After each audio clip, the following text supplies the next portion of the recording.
You ask good questions. You know, I think the more you do anything, the better you get at it.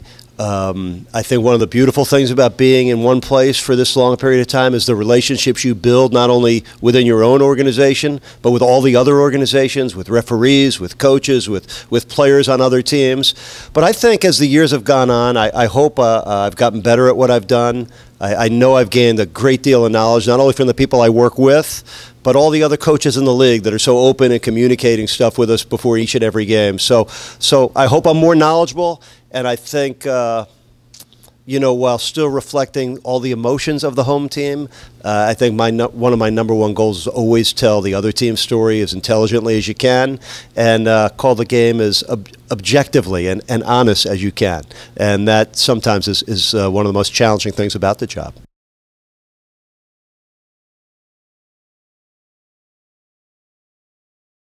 Yeah, wow.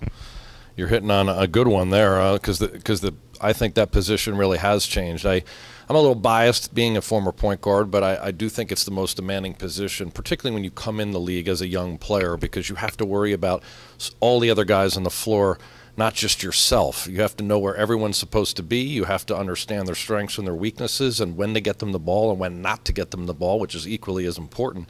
But I think the game from a point guard perspective has changed because the rules have changed in regards to hand checking and impeding guys off the dribble. It's allowed smaller players now to really stretch the floor and dominate the ball, and really the game at times they can take over. It's been a big man sport for, you know, since you can remember, in terms of the closer you are to the basket, the more you can impact it. But now with the way guys can shoot with range and handle the ball and draw fouls and get to the line, it's really become, you know, more of a guy who's very skilled, who can handle the ball type of game.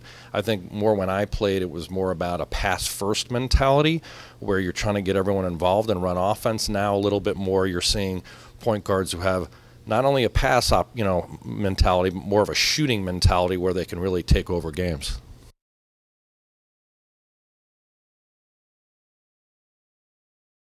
That's our job, to do that, and what a unique thing it is for not only us as broadcasters, but our whole fan base, all of Heat Nation. I said this on the air already.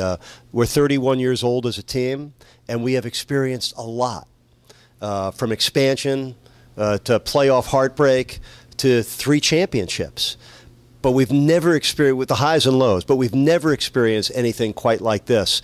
The signature player in the history of your franchise, a future Hall of Famer, a guy that we all saw come in as a young kid at a Marquette University, and we saw almost every single game. We've witnessed the journey, and it's so fitting. I think one of the best personnel moves I've ever seen in my 31 years in the NBA is Dwayne Wade coming back to Miami and finishing his Hall of Fame career where it really all happened. Everything meaningful in his career happened here, and now it's happening for the final time. So it's extraordinary. He's playing very well. His leadership by example has been incredible. It's not easy for a great player to subjugate his role and make room for the next generation, and he's doing that as well as any player I've ever seen. And he's playing well. The ceremony, the reception he gets everywhere we go, you can't help but soak that in. And the jersey exchange and the moments he's sharing with people and players after the games, it's very meaningful snapshots for your heart, your soul, and your mind. And we'll never see another player like Dwayne Wade. We'll, you know, to witness all 16 years of it, we're savoring every minute of it.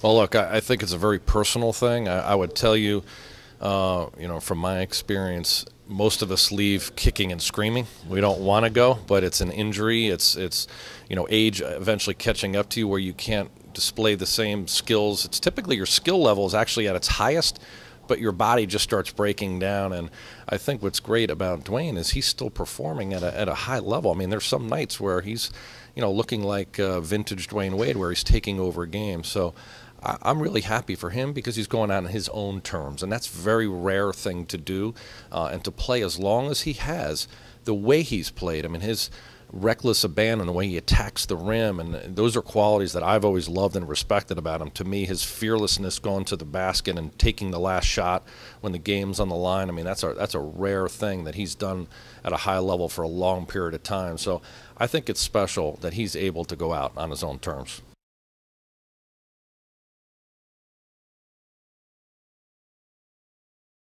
Okay, on camera to all of Germany, you're going to get the real story.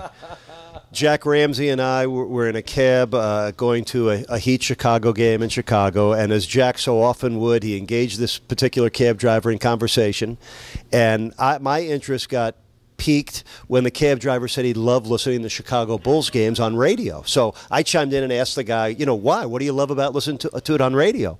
And he said, because the radio announcer says, kaboom. And I'm like, really? When does he say kaboom? He goes, oh, on big shots, on threes.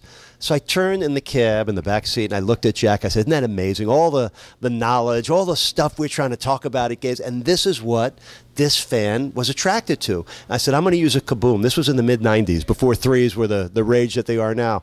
And it was that very night at Chicago Stadium that I used kaboom. I have been kabooming ever since. I've fessed up to Neil Funk, who's the Chicago Bulls radio, now TV announcer. He knows I stole it from him. Heat Nation always gets upset if they hear any other broadcaster use it, but I'm all right with that.